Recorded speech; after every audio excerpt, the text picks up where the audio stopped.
I figured out how to make custom partitions for any toolbox to organize any tool. It's super simple, no 3D printer required, and these drawers, I can reconfigure them in seconds. It looks insanely clean, and this trick works for any toolbox of any size, makeup drawers, whatever. Let me show you how I did it. Oh, and by the way, I'm giving this build away to someone who likes, comments, and subscribes, so make sure to do that. This is the mini toolbox from Harbor Freight.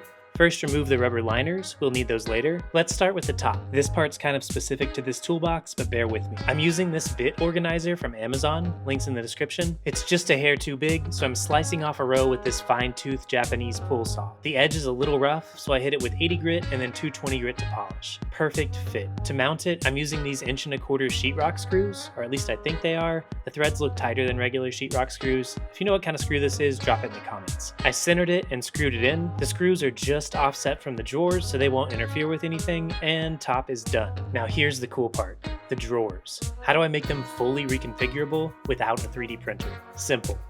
Legos. I used a 10 by 10 Lego base plate.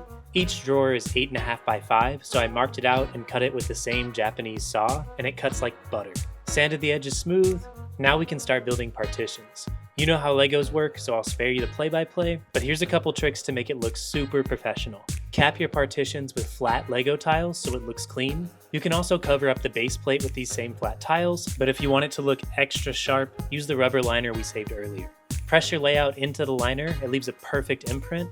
Cut it out, drop it in, and it hides it completely. No one will ever know you've got Legos in your toolbox. You can even drill holes into Lego bricks to hold your bits, or build custom divots for weird shaped tools. Everything I used, the organizer, the Lego, the saw, it's all linked in the description. They're affiliate links, so if you grab something, it helps support the channel and it doesn't cost you a dime extra.